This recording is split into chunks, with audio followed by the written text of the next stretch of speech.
welcome to From My Kitchen to Your Kitchen. My name is Linda Johnson. I'll be your host. Today we have a special guest, Mia. She has her own business here locally in Albemarle, North Carolina called Make Mia Cakes. Is it cakes or cake? Cake. Cake. Make me a cake. I just love that. How'd you come up with that? I actually had a contest on Facebook and asked for the audience to give me ideas for my company, and nice. then I narrowed it down, and it was So was cool. catchy because it's got my name in the middle of it. Yeah, I know. Make me a cake. Have you ever told somebody, please make me a cake? So I thought that was pretty cool. So you've lived here all your life. Yes. And Mia has really, you just sell usually on Facebook? No, I deliver to that's right. several coffee shops and a nutrition store, and then I do private orders. So I know she does cakes for weddings and birthdays and cupcakes, and now you've got a trailer. You go around and sell at different businesses, sit out front, and people can, ready for dessert. And also a boat during the summer. Oh yeah, a boat. She has a cake boat. It's so exciting. Just drive up to it in your boat and get some dessert or a drink or whatever. So that's pretty cool. So today we're going to have a Valentine show. We're going to make brownies. And because so many people are on gluten-free diets, I thought it would be kind of fun to, show people how they can make their own from home. And it's really all the ingredients you have. Well, I didn't have gluten-free flour, but it's right at Walmart, so it was pretty simple to find. So we'll go ahead and get started. Okay? Okay, so we're going to get started and make our gluten-free brownies. And Mia's going to go ahead and show me what everything she puts in it. And she told me the stuff ahead of time, what to put in it. And we have the oven set at preheating right now at 350.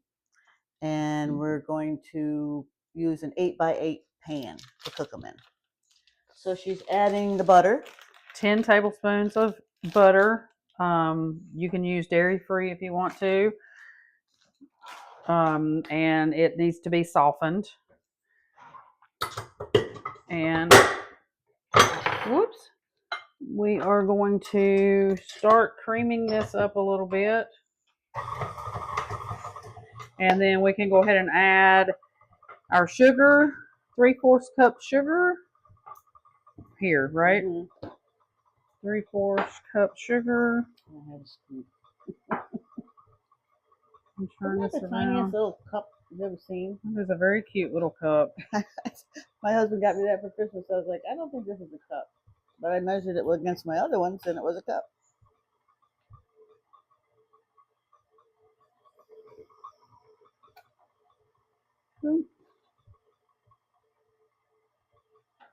Close enough. 3/4 cup sugar and 2 large eggs. And I always crack mine in something because you don't want to do that, because if you get an eggshell or something, then you can't get it out very easily. So it could be a rotten egg. Or it could, or that. Okay. Let me wash eggs off my hands.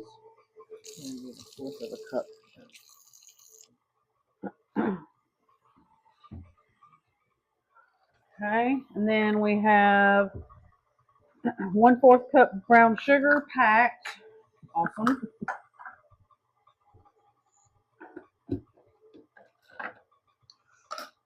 You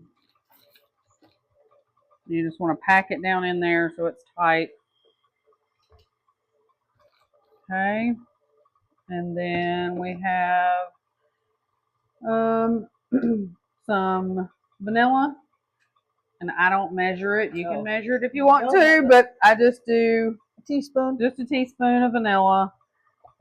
And then since we are using gluten-free flour, this one does not have xanthan gum in it, so I brought some of mine. Okay.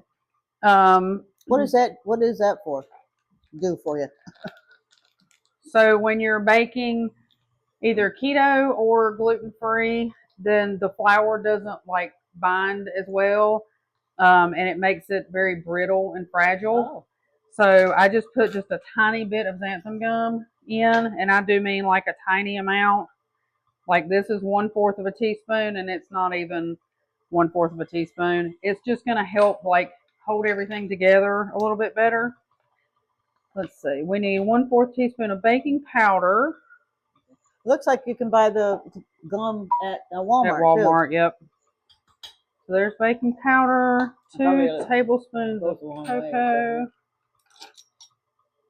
And you can actually put, you can like type up this recipe and put it on your site or whatever so that if they are not following along very well, they can have it. So 2 tablespoons of cocoa powder. Let's see what I'm missing here.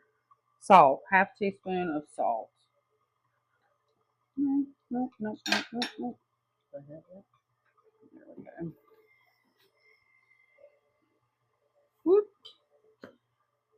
And then flour is the last thing you want to add. You always want to put your flour in last on any recipe.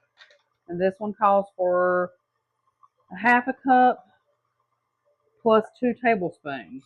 A weird amount. So there's the 2 tablespoons. And then 1/2 cup.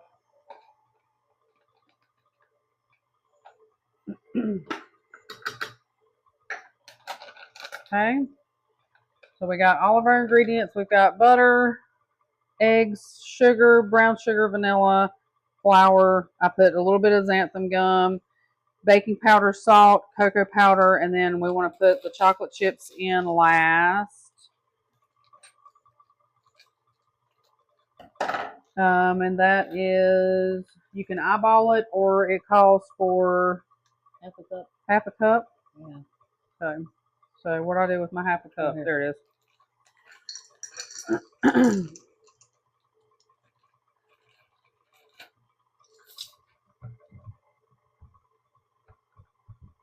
Okay. So then we need a greased baking pan. You can put parchment paper down in here if you want to, or you can just spray it with a cooking spray that has flour in it.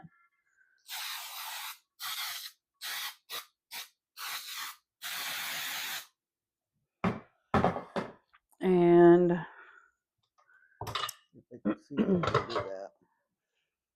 so there's our mixture. She made it look so easy. I do this every day, all day, pretty much. So, except Wednesdays. Wednesdays is my day off. Here, I'll take it. So we're gonna put this in here and spread it out and bake it, and then we're gonna cut it out in little hearts and make it have like a little Valentine spin to it. It looks There's good. That.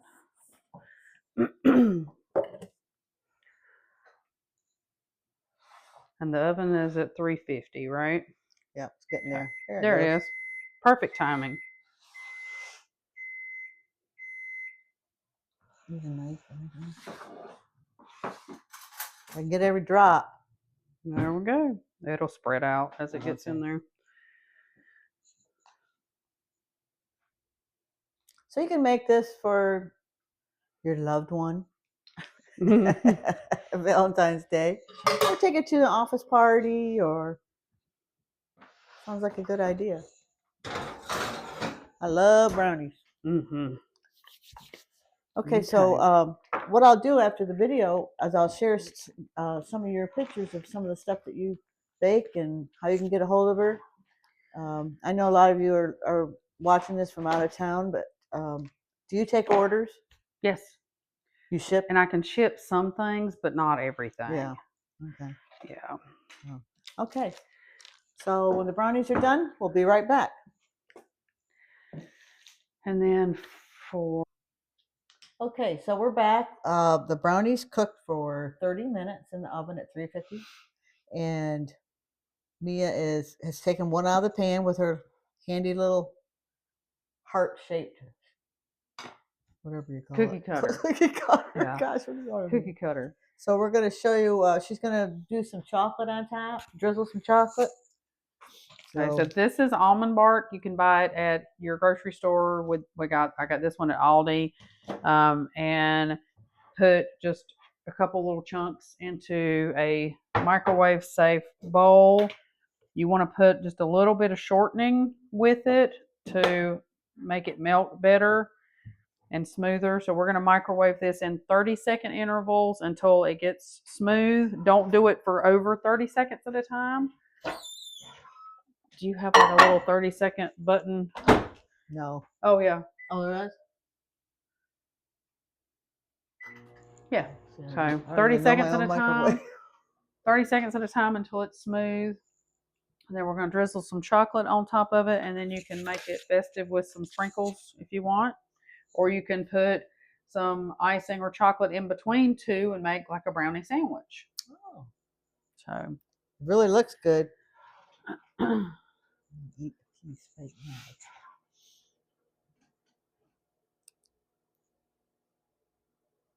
now. So, Mia, what is the difference between keto and gluten-free? Because you do a lot of keto baking too. I do. Keto is a specific kind of diet where you're concentrating on low carbs and high fats. Oh, okay. And then since I use almond flour in all of my keto baking, it makes everything gluten-free because almond flour is gluten-free. So, yep. So they can eat both. Yeah. And it's also sugar-free, so. That's cool.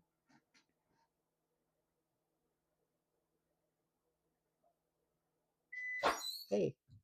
Heating up the chocolate. We are about halfway there. It's going to take probably 3 or 4 different times, just 30 seconds at a time, and then try to stir it in between the 30 seconds. So be sure and visit Mia's Facebook page. It's called Make Mia Cake. And a lot of pictures of her stuff she makes and sells and where she's going to deliver, where she's delivered. And just remember, she can ship some items that are, probably not too perishable. Right. So even though you may live in Tennessee or Louisiana, you can still order some. Okay, we are about there. Don't forget to submit a recipe if you'd like me to try it on the show. And also follow us on Facebook at Make From My Kitchen to Your Kitchen is the name of the Facebook page. So I hope if you've had a chance to look at some of the prior episodes. Last week was Super Bowl appetizers. So this week is our, boy, that's pretty fancy. So I'm using a zippy bag to put the chocolate in, and I put it in a corner, and then I'm going to snip just the tiniest bit off of the corner with a pair of scissors. It just is easier to control where your chocolate goes. So we're just going to run some along here and then take some sprinkles and make it look all festive. And then there's your, oh, that's pretty. There's your little brownie. Heart-shaped brownie for your husband or boyfriend. Yep. So let me get a little, I'm going to take some pictures of this. Okay. I'm not going to do it right now, but so go ahead. Whoops. Treat yourself. Once in a while, it doesn't hurt to have something good and sweet. So we should try this sample right here. Okay. There you go. Oh my gosh. It's so good. Chocolate, I'm a chocoholic anyway, so it's very good. And gluten-free. And gluten-free. So just about anybody can eat it. All right, I appreciate you tuning in. I'll put on the Facebook page some of, or at the end of the video, some pictures of stuff that Mia does and picture of her trailer that she goes around in and the boat. She floats. Boats. She floats. That's my obsession is the boat. Yeah. Yeah. It's a pink boat. You can't Miss it. You can't miss it out on the lake. Yeah. It's Lake Tillery, Albemarle, Yeah. North Carolina. Yeah. Okay, thank you for joining in, and remember, make cooking fun.